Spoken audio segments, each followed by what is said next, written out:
Hi friends, welcome to Roshni's vlog. ഇന്ന് നമ്മൾ ബ്രേക്ക്ഫാസ്റ്റിന് പുട്ടായാലോ.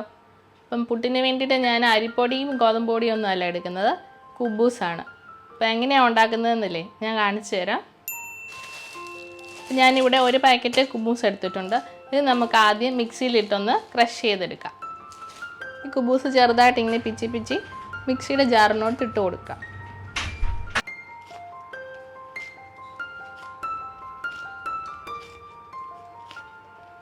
ബാച്ചിലേഴ്സിനൊക്കെ ചെയ്യാൻ പറ്റുന്ന ഒരു റെസിപ്പിയാണ്. ഇന്നലെ വൈകുന്നേരം നമ്മൾ കുബൂസ് കഴിച്ചു, പിന്നെ പിറ്റേ ദിവസം രാവിലെ എണീക്കുമ്പോഴത്തേന് വീണ്ടും കുബൂസ് കഴിക്കും. അതിനൊരു ചേഞ്ച് വരാൻ വേണ്ടിയിട്ട് നമുക്ക് ഈ കുബൂസും കൊണ്ട് പുട്ടുണ്ടാക്കി നോക്കാം. ഇത് നമുക്കൊന്ന് ക്രഷ് ചെയ്തെടുക്കാം. ഇപ്പം നമ്മൾ കുബൂസ് പൊടിച്ചെടുത്ത് കഴിഞ്ഞു. ഇത് നല്ല ഹാർഡായിട്ടാണ് ഇരിക്കുന്നത്. അപ്പം നമുക്ക് കുറച്ച് വെള്ളം ഒഴിച്ച് ഒന്ന് സോഫ്റ്റ് ആക്കാം. അരിപ്പൊടിയൊക്കെ പുട്ടിന് കുഴയ്ക്കുന്ന പോലെ ഒരുപാട് വെള്ളം ഒഴിക്കില്ല, ജസ്റ്റ് ഒന്ന് സ്പ്രിങ്കിൾ ചെയ്താൽ മാത്രം മതി.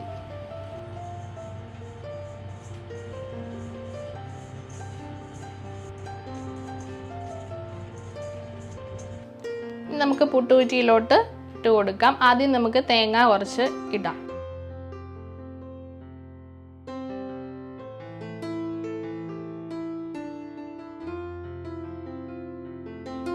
ഇനി നമുക്ക് കുബൂസ് പൊടിച്ചത് ചേർത്ത് കൊടുക്കാം.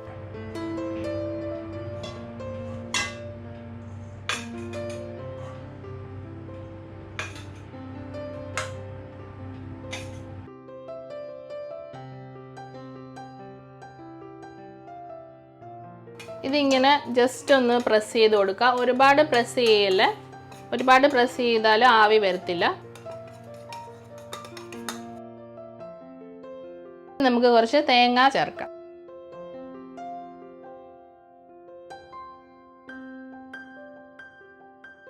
ഇനി നമുക്ക് കുബൂസ് പൊടിച്ചത് ചേർത്ത് കൊടുക്കാം.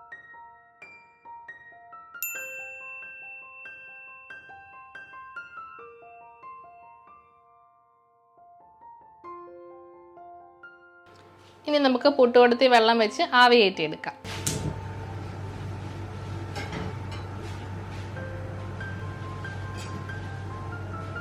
ഇതിന് ആവി വരട്ടെ. നമുക്ക് ഇതിന് ആവശ്യമായിട്ടുള്ള കറി ഉണ്ടാക്കാം.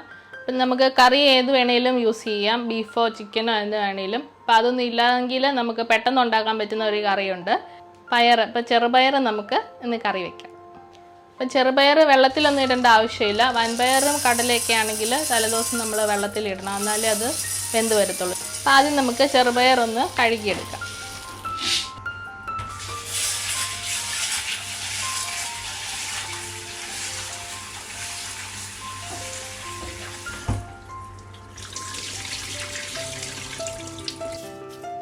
പയർ ഞാൻ കഴുകി കുക്കറിനകത്തോട്ട് ഇട്ട് കൊടുത്തിട്ടുണ്ട്.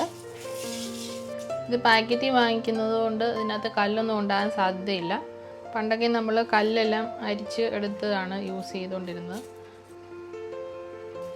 ഞാൻ പയർ കുക്കറിലോട്ട് ഇട്ടിട്ടുണ്ട്. ഇനി ഇതിനകത്ത് ആവശ്യത്തിനുള്ള വെള്ളം ഒഴിക്കുക. അപ്പം നമ്മൾ ഗ്രേവി ആയിട്ടാണ് വെക്കുന്നത്, അപ്പോൾ അത് കാരണം ഇതിന് പ്രത്യേകിച്ച് അളവൊന്നുമില്ല. അപ്പം ഇതിന് നികക്കെ കൂടുതൽ വെള്ളം ഒഴിക്കുക.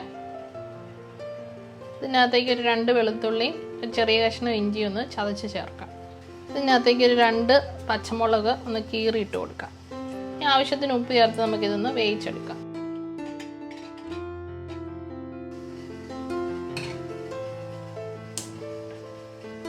നമ്മുടെ പുട്ടുകൂടെ ആവി വന്നിട്ടുണ്ട്. ഇനി നമുക്ക് പുട്ടൊന്ന് ആവി കയറ്റിയെടുക്കാം.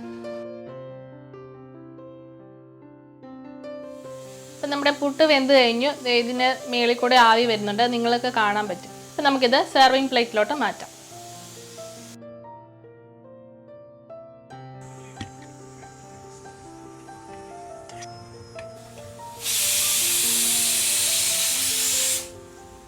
നമ്മുടെ പയർ വെന്ത് വന്നിട്ടുണ്ട്. നമുക്ക് കടുക് പൊട്ടിച്ച് ഒലത്തിയെടുക്കാം. അപ്പം അതിനകത്തേക്ക് 2 ടേബിൾ സ്പൂൺ ഓയിൽ ഒഴിച്ചു കൊടുക്കാം.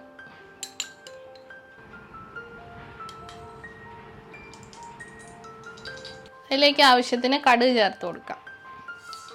അപ്പോൾ കടുക് പൊട്ടി വരുമ്പോഴത്തേക്കും നമുക്ക് 2 വറ്റൽമുളക് മുറിച്ച് ചേർത്ത് കൊടുക്കാം. ഇതിനകത്തേക്ക് കുറച്ച് കറിവേപ്പില ചേർക്കുക.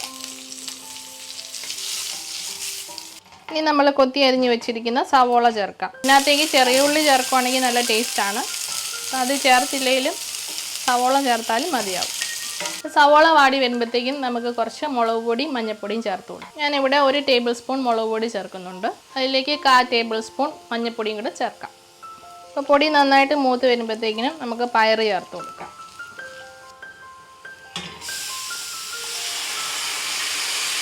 ഇപ്പോൾ ഗ്രേവി ആയിട്ടാണ് നമുക്ക് കറി വേണ്ടത്. അപ്പോൾ നമുക്ക് കുറച്ച് വെള്ളം ചേർത്ത് കൊടുക്കാം. എല്ലാം നന്നായിട്ട് മിക്സ് ചെയ്ത് യോജിപ്പിച്ചെടുക്കുക.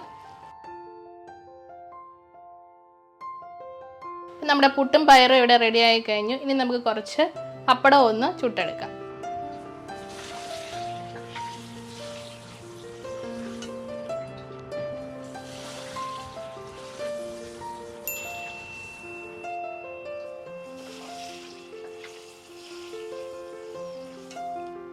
അപ്പോൾ ഇന്ന് നമ്മുടെ ഈസി ബ്രേക്ക്ഫാസ്റ്റ് പുട്ടും പയറും പപ്പടം ഇവിടെ റെഡിയായി വന്നിട്ടുണ്ട്. അപ്പോൾ നിങ്ങളെല്ലാവരും ഒന്ന് ട്രൈ ചെയ്ത് നോക്കുക. ഇഷ്ടപ്പെട്ടാൽ ലൈക്ക് ചെയ്യുക. നിങ്ങളുടെ അഭിപ്രായങ്ങൾ കമൻറ്റ് ചെയ്യാനായിട്ട് മറക്കരുത്. അപ്പം മറ്റൊരു വീഡിയോയുമായിട്ട് നമുക്ക് വീണ്ടും കാണാം. എല്ലാവർക്കും have a nice day. By.